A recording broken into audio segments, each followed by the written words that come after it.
Okay. All right. Hi. I'll just wait a little while for some more attendees to turn up, and then, yeah, we'll proceed. How is everyone's Friday morning going? Looking forward to the weekend? I've just turned up to school to drop off my kids, and a very lovely friend, mummy, a fellow mum at school, turned up with a bottle of wine for me. Isn't that lovely? Anyone can bring wine to me when they're dropping their kids off to school, okay? Especially if they go to my kids' school. Definitely bring wine, especially at the end of a week, Friday. But no, it's been a crazy busy month. I've probably packed about 4 months worth of work into 4 weeks, and there's a lot to be said for that. And this is all, you know, what it all goes into is basically helping you with picky and problem feeders to get them to eat again. The process to me is rather simple and it works. However, getting that message across and showing people how it works is really only one way to do that, and that is to show you in a video. So I'm going to go through a couple of things today. I've also got a couple of announcements to make that you have to be here to be able to receive.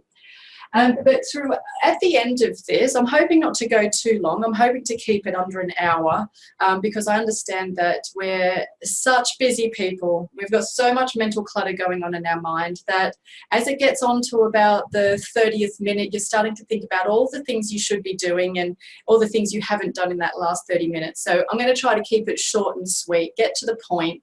And I mean, I think I've only got, 8 or 9 slides to show you. So there's really not too much to go through. First of all, I just want to introduce myself and let you know who I am. So I'm Beth Bonfilio. I'm a paediatric feeding therapist at Little Fusspot. And for quite a few years now, I've been helping children or families all around the world learn all the techniques they need to know to be the therapist for their child. So you are the best therapist for your child, believe it or not. Taking a child to someone external not only costs a lot of money, it's a lot of organising of appointments. Finding the right person has probably been my biggest problem, especially when dealing with issues with my son. And so what I did is packed a whole lot of research-based strategies into an online program. And I'm going to be taking you through exactly everything, each step that you're going to be going through in the program. So I've got questions open and I can see them from here. So if there's at any time at all you have any questions, pop them in there, and when I get a break I'll go through them. Okay, all right. I just wanted to sort of give you a bit of a history on how I became. So I'm a paediatric clinical nutritionist. I did my studies in the UK it must have been about 7 or 8 years ago, 7 years ago now. And when I came back to Australia, my son was, well, even from birth, would not be interested in eating at all. We had problems with him putting on weight. We had problems with him even showing any signs of hunger. He wouldn't even cry for a bottle. In fact, the first night that we spent in the hospital, we made it a full, that was the first 12-hour sleep and probably the last 12-hour sleep I ever had. I gave birth, went to sleep, woke up the next morning and no one woke for a feed, not I, nor did Ryder. So unfortunately, that wasn't a good sign. He was born with a lot of complications, which made it very difficult for him to receive the message of him being hungry and also to know what to do about it. And then it took a lot of training for him to eat. And so I understood when I came back to Australia. So we came back to Australia because we gave birth in Spain. We came back when Ryder was about 6 months old. And I thought, fantastic, you know, we're in Australia, we've got access to a lot more professionals in English language as well. And so I thought that was great. However, help wasn't too easy to find. We did see occupational therapists and we saw feeding specialists, and we also saw a speech therapist who specialised in feeding therapy, and we also saw doctors, but unfortunately none of the techniques that were given to me really worked. It really needed a multi-directional approach, and I got there in the end. I probably took about 12 months before we were absolutely happy with where we were. But, you know, right now, the availability for you is that you can watch all of the techniques that I've bundled together. You don't have to go through 6 years of searching for the answers everywhere. And so the idea is that I bundled this together in an online program. For many years, what I used to do, and there'll be a few joining here today that have met me, you know, back in the day when I was doing consultations on the telephone.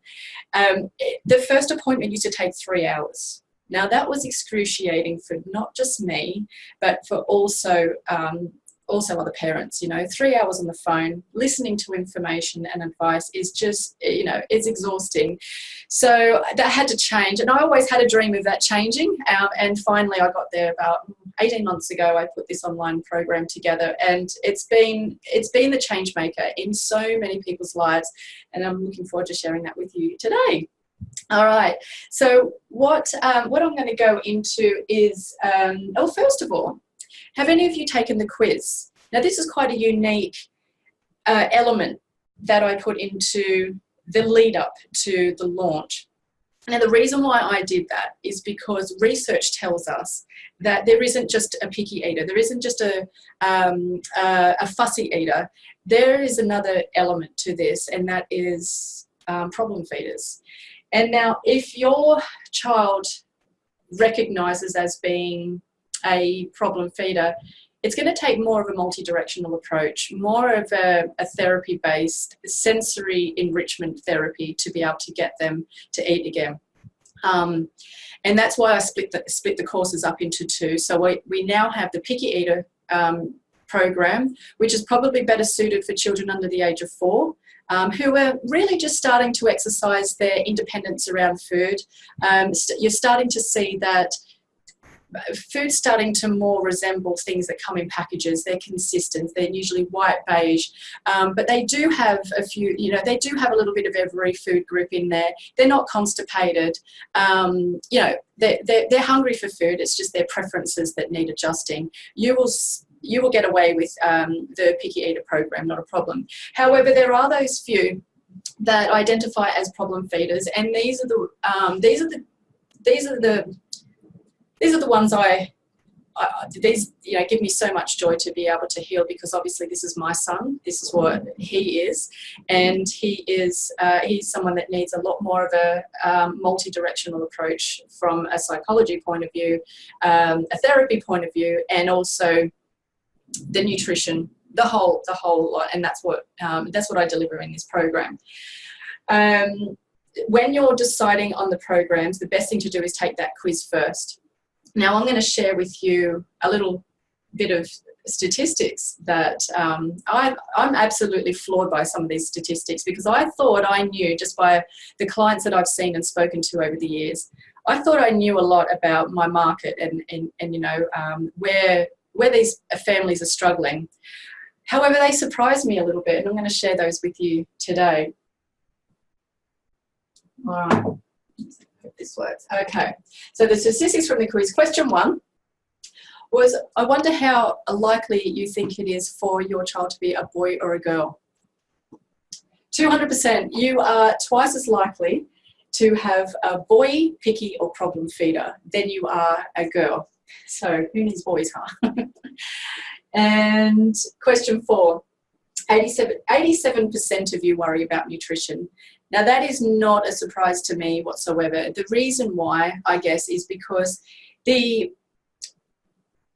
for a child, say for instance 4 years old, the recommended nutritional intake for a child is 5 pieces of vegetables and 5 pieces of fruit each day. That's very difficult unless you're in the kitchen all day long thinking of really magical ways of hiding those things into food. I don't think I know many children at all that are able to get that quantity in. Now, I do, only because I do a lot, you know, I do a lot of pre-prep before the school holidays before the school holidays end. I do end up getting that amount in every day, but it is difficult. And if your child has no preference for those types of foods, then it's very, it makes it extremely difficult, because they're obviously either going to swap their lunch for someone else's, or they're just going to toss it in the bin and come home hungry, which most children would most likely do rather than eat those vegetables. Am I right? Okay. Another thing I wanted to mention about that as well is our pyramid has us believing that there's a certain amount of calcium that we need in our diet. And for children 3 to 4 years old, it's usually around a cup of milk every day. Now, yes, we need calcium, but our bones hold calcium. So what I've found over the years is that an abundance of calcium, particularly milks, yogurts and cheeses, are usually one of the catalysts as to why a child's really not feeling hungry for other foods. So if you've got a child that has a lot of dairy in their diet, you might be the one bumping up these figures at around 87%. All right. 50% of children have an emotional reaction around food. Now, that is food that is unfamiliar.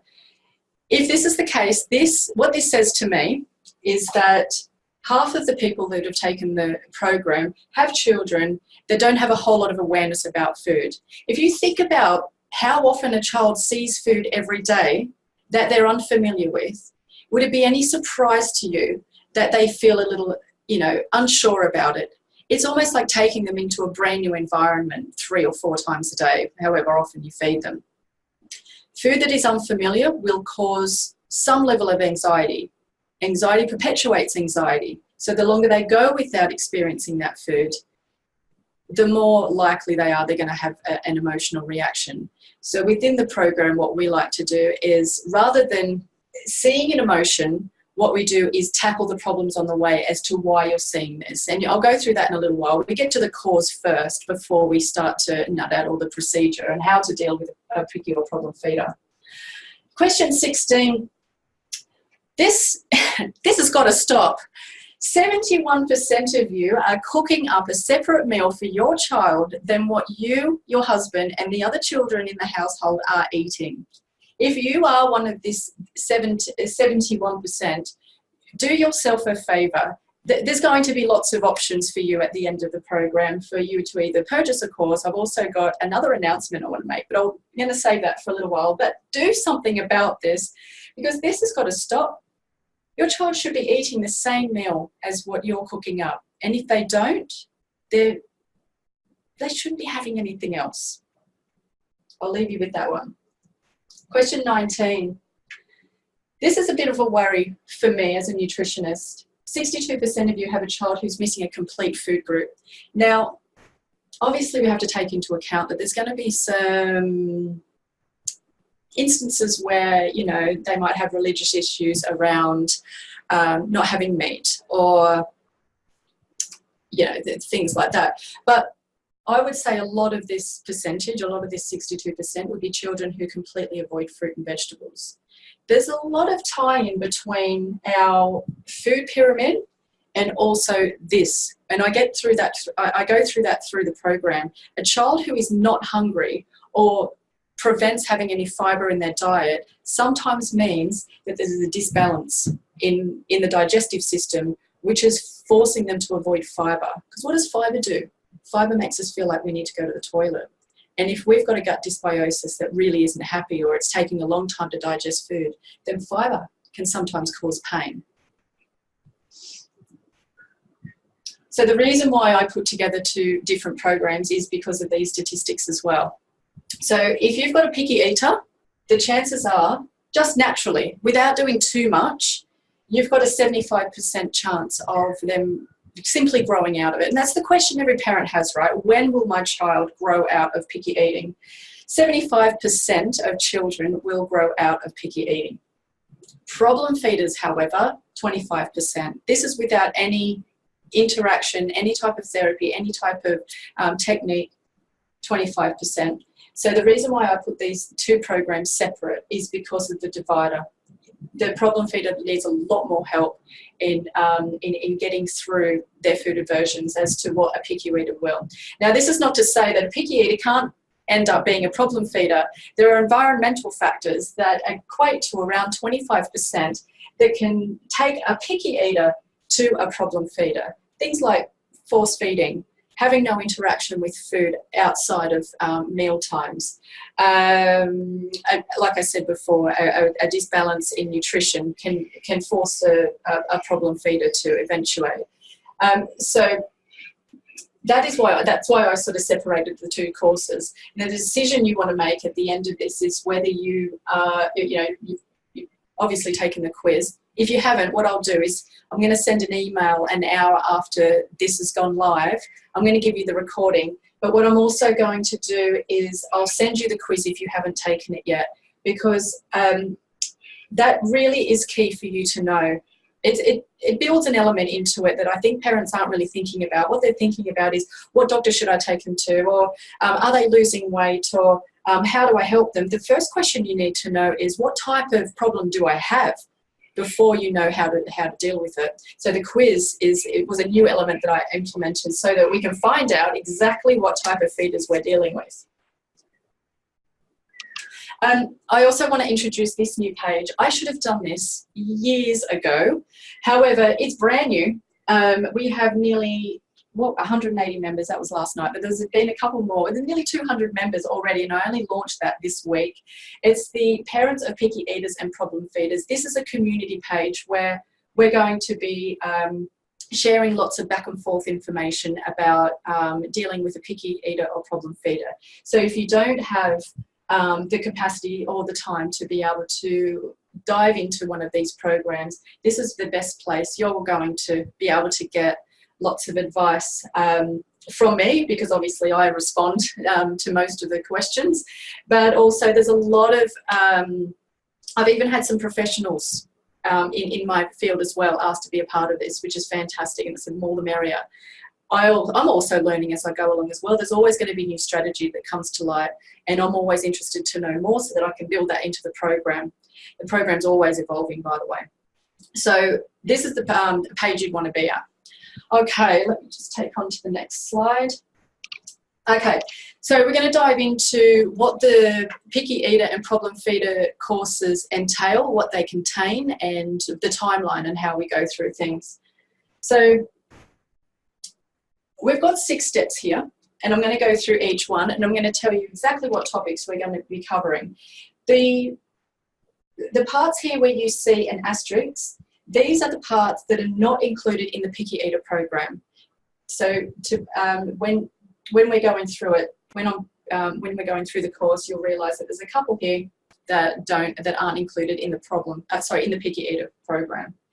Okay, so first of all, first step, and this is unique to Little Fusspot programs, is the cause.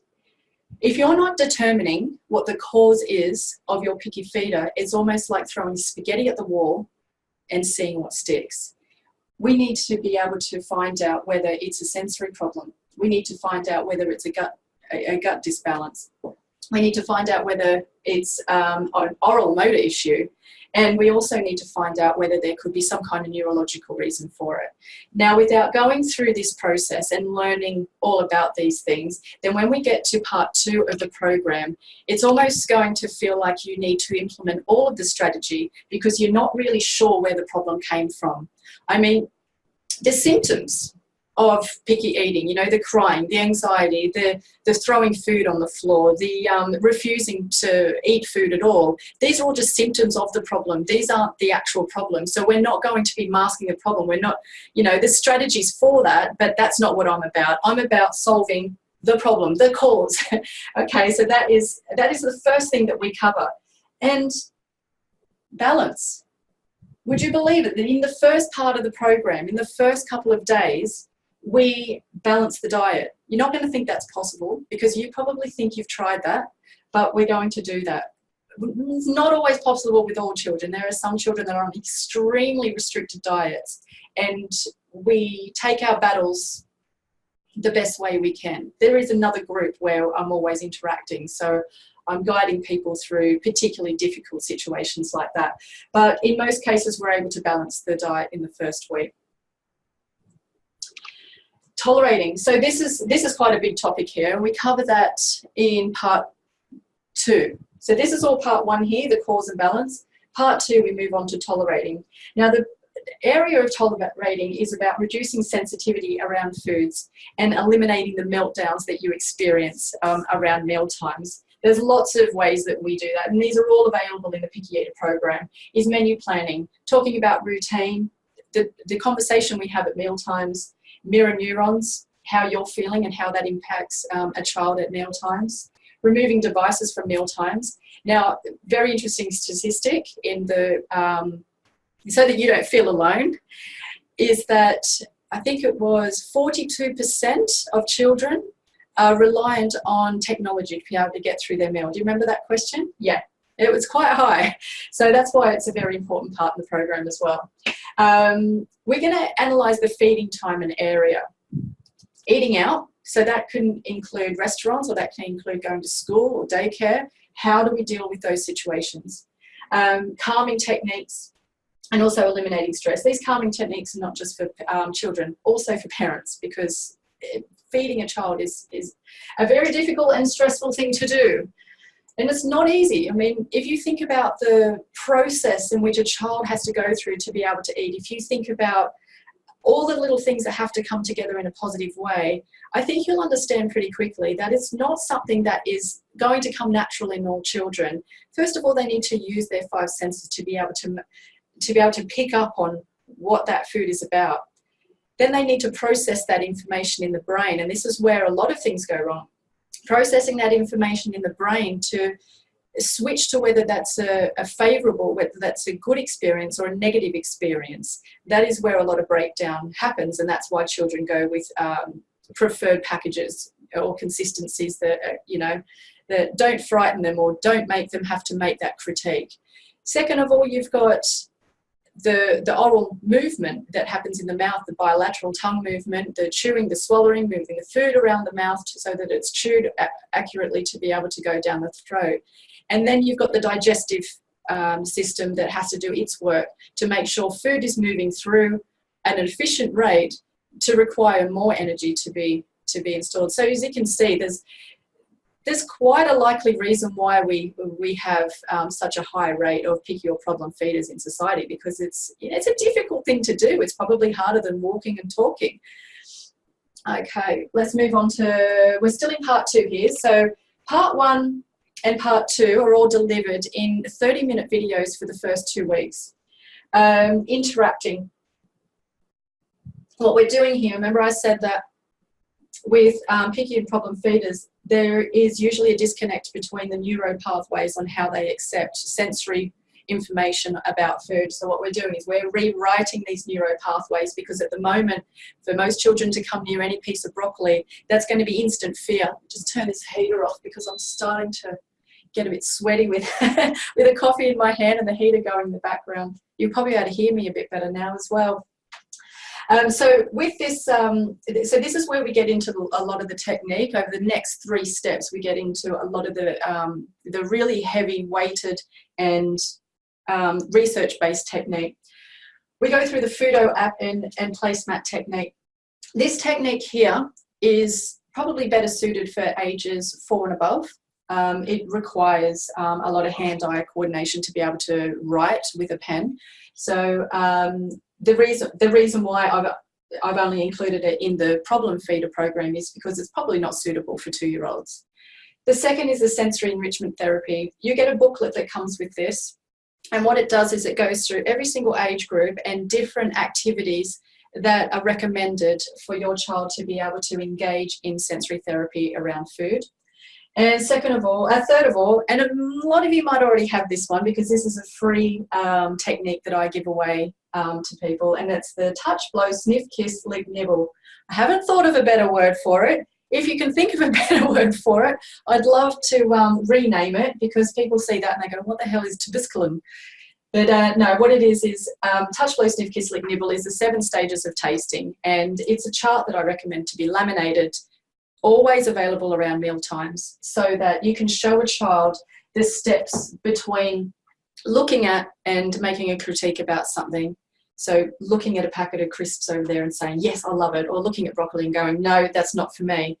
And bridging that gap between, well, I might try it, I might taste it, I might touch it, I might explore the sensory qualities of that food. So that's why Touch, Blow, Sniff, Kiss, Lip, Nibble is a very useful tool, particularly for youngsters. And just remember, a lot of the technique I have in these programs as well is suitable for anyone who, or any children who have slow auditory processing. So a lot of these techniques come with pictures, so that although you know the goal of what that chart or what that technique is going to achieve, what you're able to do is show the child as well in picture format of the steps that they need to follow as well. So it actually helps them to guide their own progression, which is important, I think, because otherwise it comes down to you to be able to deliver it all. Okay, tasting.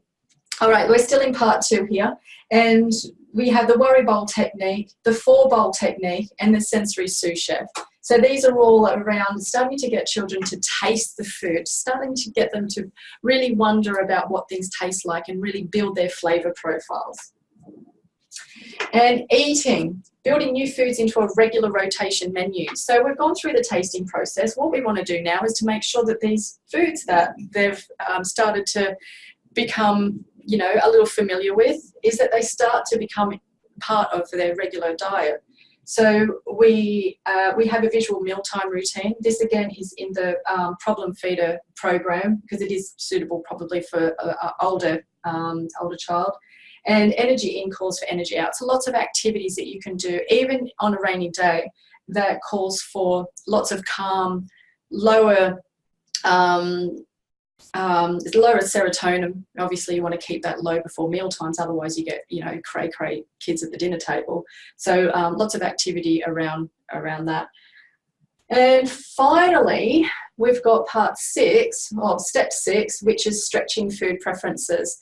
This is quite an exciting, this is where things start to get really, I guess, into a more comfortable routine. Part 1 and part 2 is all this here. So part 2 are these 4. And part 3, the whole part of 3 is stretching food preferences. This is when we start to take all of the really great nutritious foods that they've eaten along the last 4 stages, and we're going to start stretching them little bit by little bit. And we do that in a very strategic way. After we've done that, or after we've done that for a few weeks, we start to incorporate family meals, and there's lots of technique around that. Oh, let me just go back for a minute, because there's a little surprise on the next slide that I don't want you to read ahead. So this is currently how it looks, and you'll probably, with a lot of feeding therapists, you'll probably get this part, but you won't get this part. And I believe this is probably the most important reason why I have so much success with my programs, is because we get to the cause first, and I think you need to know why before you get to the how. But I've just implemented a 7th step, and I'm really excited. This is a new reveal. This is the 7th step. This is new to this September program. This wasn't a part of the March launch that I did. So the new reveal is we have a 7th step, and what it is empowering your child. So I don't know if you guys follow me on Instagram or Facebook, but a little while ago I started doing some trial programs in schools with children aged between 3 and 5. And what I did is I went in there and I made children responsible for their own food journeys. Some of those children did amazingly well. One child in particular added 22 new foods to his diet in 4 weeks. And so I thought this was really important to be able to teach parents, is that, you know, you can empower your children through, you know, just a few simple charts and strategies. You can empower them to build new foods into their diet. So that's the 7th step. This is not going to be in the Pick Your Eater program now, obviously, because you need to be of, you know, a school age to be able to do this. All right, so that was the first announcement. So as you can see from what I've tried to do is make sure that this program encompasses results based on a very multi-directional approach. So not just one, I found when I'm dealing with my son, not just one profession helped my son. It took going to lots of different people. It took me learning lots of different techniques from lots of, I've sat in lectures from occupational therapists, from dietitians, from experts that have come over from the US to talk about child eating disorders, psychologists' lectures. It takes a very multidirectional approach, and anyone who doesn't use a multidirectional approach is really just, I guess, is not going to get the results that you need. So the chances of success. So basically what I do is for each new person starting a program, what I do is I get them to fill out a pre-assessment questionnaire, and what that assesses is your sliding scale on how you feel about meal times. It goes through, I think, about 15 questions on how you feel about their diet, whether they're getting lots of nutrition, how is the stress at mealtimes, how's their behaviour, how do you feel about their weight, height, intellect, those types of questions. And then we ask them again at the end. But I have to say this, because I did get someone ask me yesterday when I had an online appointment, is it going to be hard? You know, we're a very, very busy family, and I don't know whether we're, you know, going to be able to apply the necessary, you know, force behind this for it to work. I've got to say, just knowing the information, you will get results. Just walking through the program, watching all the videos, I believe you'll still get results, particularly for children who have even the first part of the program. The first part of the program, I find, probably changes the course of problem feeders. It's probably where I achieve probably 50% of the success is just in that first part of delivering the cause. But if you complete all the workbooks, if you implement all the techniques, and you complete the post-consultation at the end, and we can troubleshoot where we're not quite achieving goals, you're 80% chance of you're reaching your goals within 6 weeks. So that's 80% is, I guess, when you look at it from a perspective of how much food, if you were to introduce 10 foods into your child's diet, the likeliness is that they'll eat 7 or 8 of those foods by the end of the 6 weeks. But of course, we try to aim much higher than that. All right, what do we got next? Okay, let me just make sure I've covered everything so far. Okay, what I want to, I have a few. I've got a question. Maria, okay, a problem feeder program suitable for 2 years too? Yes, they are. The thing is that when you've got a problem feeder, it will normally take a little longer. I mean, my son, it took a year to be able to, you get everything in the problem feeder course, you get everything that's in the picky eater course as well. So the difference is that there's a couple of techniques in there that are most suitable to older children, but if you've got a diagnosis from that quiz that you've got a problem feeder, don't try to buy the picky eater program, because it won't be enough for you. But definitely both programs are suitable to all ages, except the problem feeder one will, I mean, you've got the course forever as well. So this 2-year-old, Maria, that you're talking about, you've got that program for 2-3 years, or you've got it forever. So yes, it's suitable for now, but a couple of those techniques won't be suitable for another year or 2. So the good idea then is to keep revisiting the program every 6 months. I mean, with any technique that you use, there's not a forever longevity on that. I mean, you might be trying something for a couple of weeks and then suddenly that doesn't work anymore. And that's the same with anything. You know, children get bored with things, or they realize what you're up to and they don't want to play anymore. So you need to keep diving back into the program to get a fresh technique to be able to, you know, get those results. If anyone's got any other questions, please feel free to ask. Another one. Okay. Oh, the technology is working for me today. Okay, let me just see what else I've got. Okay, so I've got a few enrolled people. I'm not sure. I can't get to the screen to see who's actually watching me right now, but had a few enrolled that I met a while ago when I was doing telephone consultations. And tell you, they were so grueling. I could only do one a day. 3 hours on the phone trying to solve someone's eating problems. It was hectic. And I'm sure it was hectic for the parents as well. But if you were one of those parents, and I know there's a couple enrolled to watch this today, you get 50% off the program. So if you're not already enrolled in the online program and you saw me face-to-face or on telephone, you know, years ago before I was doing this, you get a 50% discount. If you are already in the program, if you've enrolled in the last few launches that I've been a part of, and you want to be a part of this one because of the 7th step, which won't be in the previous programs, you get a free upgrade. And that goes for every single launch that I do. Anyone who wants a refresh and to go through the program again gets, you know, the course for free. Upgrade anytime. You have to let me know though. I don't automatically go through and upgrade everyone, but it's, you know, it's a 5-second job to do. Just email me and I'm happy to do that for you. Okay. All right. Yep. Okay. We're moving on. Got a couple more announcements now. So you probably haven't noticed this in the background. Only one of you know about this. Actually, I announced it. I just couldn't wait to tell anyone really. So I told a lady on the phone last night about it, and we had a little look around. I've launched a brand new website. Okay, that's probably not really as exciting for you as it is for me, but it's been a lot of work from a lot of key, awesome women that came into my life a couple of months ago, and I'd love you to go and have a look. I will drop a link to the new website and go and have a look. There's nice fresh blogs on there.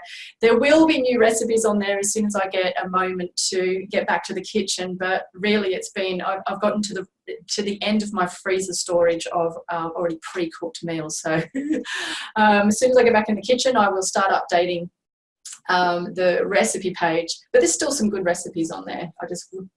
I aim for there to be more. And the previous website before was really difficult to upload a recipe to, so I'm assured that this time it's going to be so much easier. I could even do it from my phone. So that's going to be really great. That means it's going to be littered with recipes soon. And all right, so the next announcement is that I have launched a new ebook. Now, this ebook is put together because I noticed that there's plenty of people out there that really just want to take the information and do it for themselves. Now, this book is suitable for a picky eater. It gives lots of, I'll tell you exactly what it does. So first of all, it goes through the 3 myths of things that you were told that aren't quite true and backs it up with statistics. The second part goes through 10 types of picky eaters. So you've got your food thrower, the children that can't sit still at the table, the children that likes to take far too long to eat, and it's got a strategy for each one of those picky eaters. And also, I think it's 5 or 6, I think it was 6 foods. Goodness me, I should know, I wrote it only a few days ago, but it's been a lot of work. I think 6 foods parents most like their child to eat and how to get them to eat it. So what's that? I think that ends up being around 16 different strategies in that wee little book. And so that's available online to purchase anytime after the next hour. So in the email, if you've registered, you'll get an email that will link you to the purchase page for that as well. And as a special offer, what I'm doing with anyone who enrolls in the program in the next 48 hours, I'm including these 2 books in the purchase. That will be sent to you as soon as you make a purchase on the program. You'll get the Picky Eater Protocol and also the cookbook. There's over 100 pages of recipes in this cookbook, and it's been added to and added to and added to and added to over the years from lots of clients. I add to it all the time when there's recipes that are suggested on the therapy group on Facebook as well. I haven't mentioned that too, by the way. I think I sort of touched on it. I mentioned the Facebook group before, the parents of picky eaters and problem feeders. This is not the Facebook group that I mention in the correspondence of the program. There's another not just to confuse you, another group that you will be invited into, which is the therapy group. This is a group only for the people who are partaking in the course, so we can discuss freely the implementation of technique and things that are going wrong. And I do weekly webinars on there, webinars or live Facebook announcements, so that we can really get involved in each other's story and help each other. There's a lot of support in there. Again, that's something I should have developed years ago, but it's really dynamic. There's a lot going on in that group. So you'll be invited to that once you become a member as well. So these are the two bonuses. You get this straight away as soon as you sign up.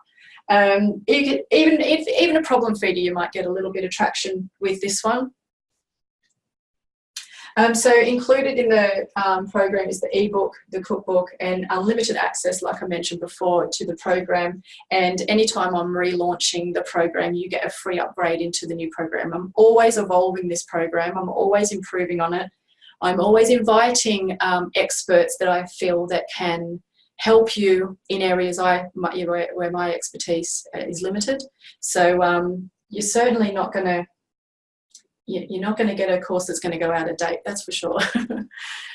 All right, what have we got coming up next? All right, I think that's it. That's all I really wanted to talk about. So there's one other announcement I need to make, and that is this. Okay, so I'm on that Facebook group that I mentioned before, Parents of Picky Eaters and Problem Feeders.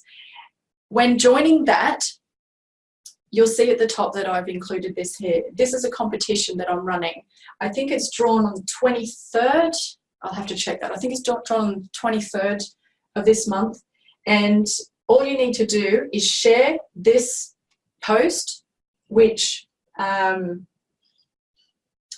is the quiz, whether your child is a picky eater or a problem feeder, and then comment below that competition with your results of whether you have a picky eater or problem feeder, and obviously sharing this post out to your friends and family. By doing that, it automatically enters you in the draw to win access of one of two programs, picky eater or problem feeder. I'll be picking one of each. All right, so that's the competition. So if you're not a member of that picky eater or problem feeder group, get on there, and you know what, just even start a message, start a question out there, what type of feeder you have, and what you can do about it. Let's get the conversation working. Let's try to help each other and get these kids eating what they should be. I mean, they deserve it. To me, I believe the problem is simple for everyone, but it's not common knowledge for everybody.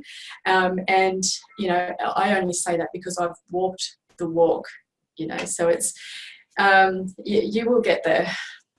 Anyway, you'll find out that for yourself. Now, let me just see. I don't think there's any more questions. Anyone have any questions? Because I'm going to sign off. We're at 45. Is it 10:45? Fantastic, 45 minutes. I wasn't sure I could do that. I had an hour and a half scheduled, so luckily I didn't yap on too much. Well, listen, this post is going out on the Facebook group on the Little Fusspot group business page. And it's 3 pages now. It's a little hard to sort of manage, but if there's any questions you have and you got to it a little bit late, or you've received this webinar in an email and you're watching it a few hours after I've recorded it, just click reply. Anytime you click reply, that goes direct to my inbox and I can answer any questions that you have. I'm going to re-implement the 15-minute questions, 15-minute Q&A, which you can book in for as well. So I'll put a link for that. You're getting an email, lots of links coming soon. Anyway, any questions, remember, direct them, and I hope you have a wonderful day, a wonderful weekend. I'm going to be taking my wine down south with a very good friend, because I've worked probably about, like I said, 4 months worth of work into about 1 month, and that bottle is probably not even going to see the sides of my esophagus, because it's been rough, or not rough, it's just been a very busy month, along with parenthood, business and everything else. Anyway, now I'm yapping on. I'm going to go towards an hour if I don't zip it. Okay, have a great weekend, everyone, and let's make every bite count.